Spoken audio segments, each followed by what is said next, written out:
Bonjour et bienvenue dans notre émission Sagesse bouddhiste. Elles sont discrètes mais bien présentes, les femmes qui consacrent leur vie à enseigner la pratique de la voix. Dans le bouddhisme zen, les nonnes peuvent avoir la responsabilité d'animer un temple. C'est le cas au Japon depuis la deuxième moitié du XXe siècle. En Occident, la transmission du zen a eu lieu avec maître Deshimaru à la fin des années 60. Des dojos ont été créés, notamment en France. Nous allons nous intéresser à ce que sont ces temples zen. Quelles sont leurs origines? Comment se fait la transmission entre le Japon et l'Europe? Quelle est leur évolution avec la place des femmes? Pour répondre à ces questions, nous avons le plaisir de recevoir aujourd'hui Jiko Simon-Wolf. Bonjour. Bonjour. Vous êtes nonne suisse. Vous avez créé il y a 5 ans un temple zen près de la Chaux-de-Fonds, en Suisse, le temple Kosetsuji, qui veut dire temple de la neige lumineuse. Vous avez suivi les enseignements de maître Deshimaru, qui vous a ordonné nonne en France. Et puis vous avez reçu la transmission au Japon avant donc de créer ce temple. Merci Simone Wolf d'être aujourd'hui notre invitée. Alors nous allons partir de votre expérience. Comment en vient-on à fonder un temple zen? C'est un peu circonstanciel. Pour moi, à la mort de maître Deshimaru, j'ai quitté Paris pour retourner dans les montagnes suisses, dans la ville de la Chaux-de-Fonds, où j'ai fondé un groupe de zazen qui est devenu plus tard un dojo et puis un centre zen. Et la nécessité s'est fait sentir par les pratiquants d'avoir leur propre lieu de vie et donc de créer un temple dans la campagne, pas au centre-ville. Donc nous avons eu la chance de trouver à une dizaine de kilomètres le lieu qui a permis de faire un temple. Est-ce que c'est difficile? Est-ce que vous avez des difficultés, rencontré des difficultés au niveau peut-être des moyens, des autorisations? Des difficultés, non, pas particulièrement. Ça veut dire qu'il faut quand même une petite somme d'argent ou recevoir des dons. Parce qu'acheter une maison, c'est un certain prix, surtout en Suisse. Et sinon, pas spécialement, non. Et le fait d'être une femme, est-ce que c'est plus facile ou plus difficile, au contraire? Écoutez, c'est une question que je ne me suis pas vraiment posée, mais j'ai été très impressionnée lors de mon dernier voyage au Japon. J'ai été accueillie dans un petit temple de femmes à Tokyo, où l'abbesse était à la veille de diriger des grandes cérémonies au temple de Eiheiji. Et je la félicitais, parce que c'est quand même un événement historique. Et elle m'a répondu, c'est simplement mon tour. Alors ce temple, vous l'avez baptisé Kosetsuji? Oui. Pour quelle raison? Bon, le nom, Setsu, c'est la neige. Ko, c'est le ko de l'éveil. Donc une partie du nom que m'a donné mon maître, puisque je m'appelle Jiko, mon nom de dharma est Jiko. Et puis je parlais avec une grande traductrice de maître Dogen, qui est Yoko Orimo, et qui m'expliquait un peu la poétique dogénienne, ce que signifient les arbres, les oiseaux, la neige. Et elle me donnait l'image de la neige, c'est comme l'ego abandonné qui s'abandonne. Alors le nom était trouvé. Alors, qu'est-ce qui brille, la neige ou l'éveil? C'est le koan. Alors vous l'aviez dit, Simone Wolf, vous avez d'abord créé un centre zazen et puis un dojo avant d'en venir au temple. Quelles sont les différences finalement entre ces 3 lieux? Eh bien le groupe de zazen,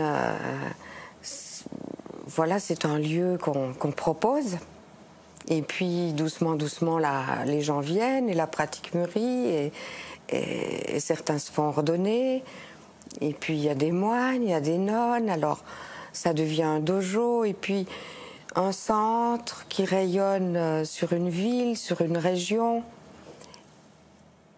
Mais on n'y vit pas.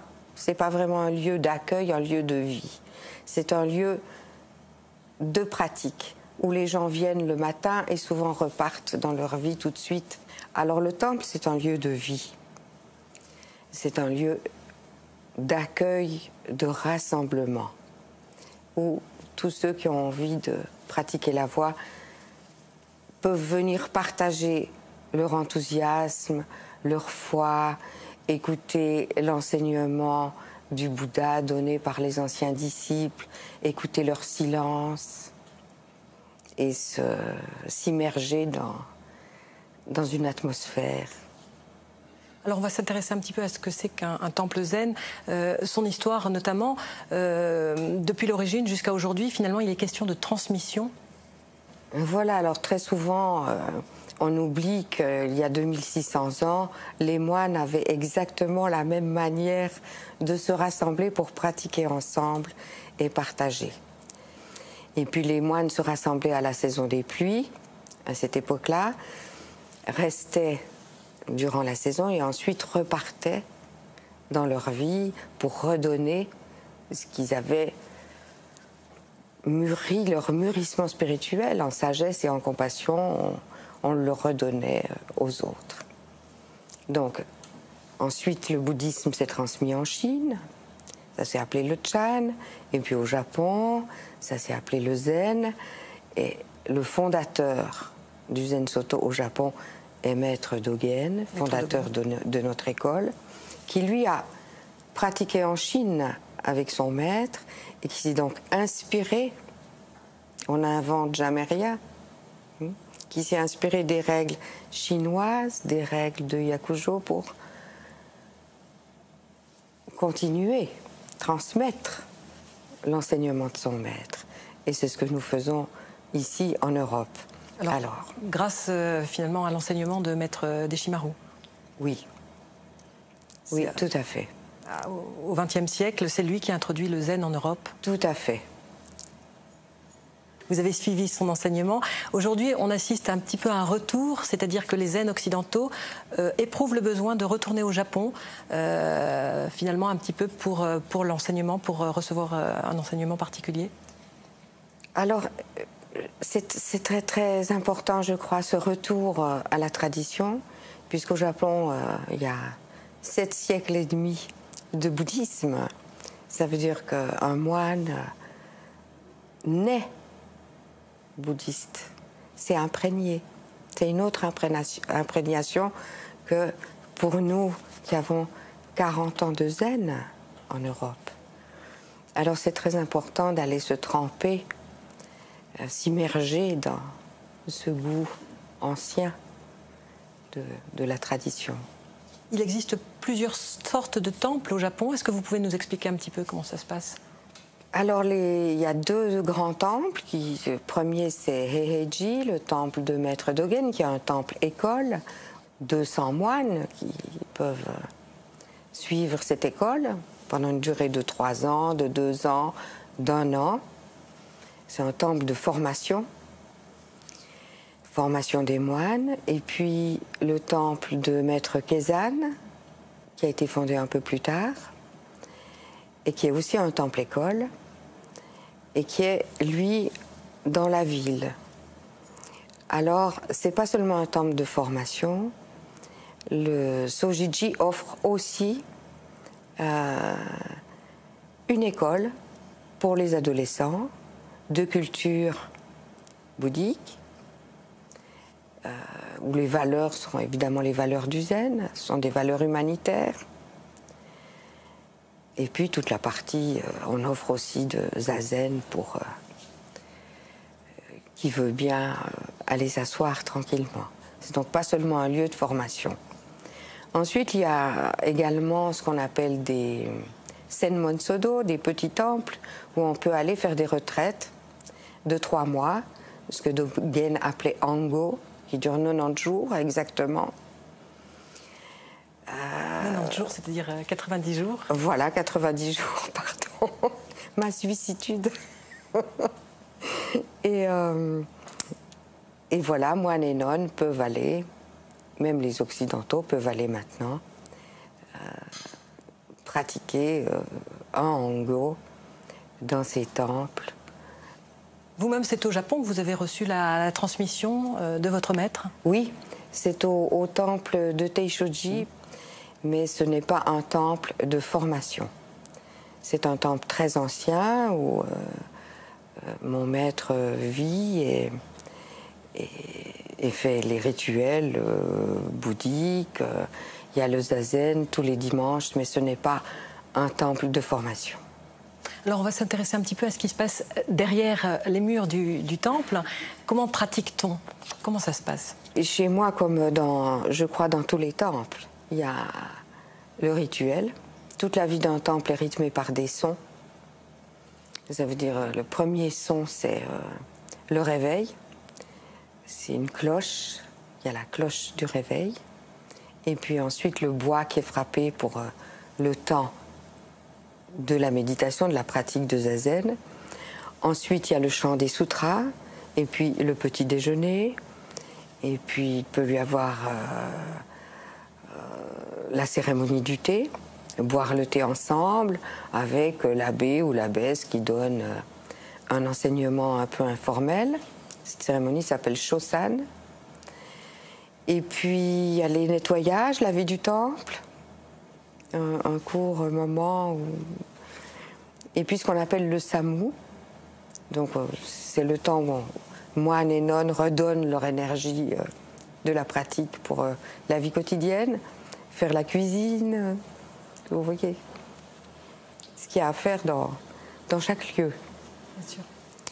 Et puis il y a la cérémonie de midi, le rituel, chant des sutras, le repas de midi, et puis l'après-midi, alors ça dépend un peu du travail à faire.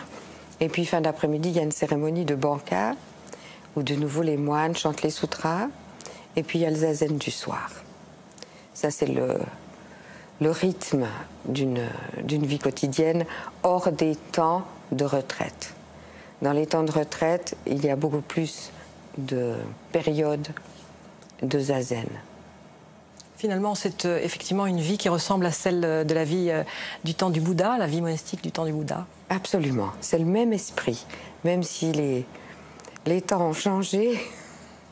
On ne vit pas la même chose en Occident qu'en Inde, il y a 2600 ans, bien évidemment. Aujourd'hui, vous, par exemple, vous avez participé à la fête de l'Union bouddhiste de Suisse. En sortant, la Sangha est sortie sur la place publique pour se faire connaître. Ça veut dire qu'un petit peu le temple, aujourd'hui, doit sortir de son isolement pour exister? Non, non, moi je pense qu'un temple n'est jamais isolé, un temple rayonne. Et puis, l'Union bouddhiste réunit toutes les traditions, toutes les écoles du bouddhisme. Alors c'est très important de partager de temps en temps des moments ensemble. On a une base commune, les valeurs du bouddhisme. Et puis se rencontrer, c'est important. Et permettre sur la place du marché à tout le monde de rencontrer les différentes écoles du bouddhisme, je crois que c'est important. À l'époque, les Grecs avaient aussi l'agora, le lieu de partage, le lieu d'échange. Alors, la place du marché, c'est un très bon lieu d'échange. Merci Simone Wolf d'avoir répondu à nos questions. Nous vous retrouverons avec plaisir dimanche prochain pour parler des 3 esprits qui animent le responsable d'un temple zen. Pour prolonger cette émission, voici quelques indications de lecture. Tout d'abord, Journal d'un apprenti moine zen de Sato Jiei, édition Philippe Piquier. Ouvrir la main de la pensée, méditer dans le bouddhisme zen de Kosho Uchiyama chez Erol. Zen d'aujourd'hui face au piège de l'ego de Philippe Coupet aux éditions Le Relier. C'est la fin de notre émission. Merci de l'avoir suivie. Vous pouvez la revoir toute la semaine sur le site de France 2 en consultant plus.fr. Très bon dimanche à tous. À la semaine prochaine et merci.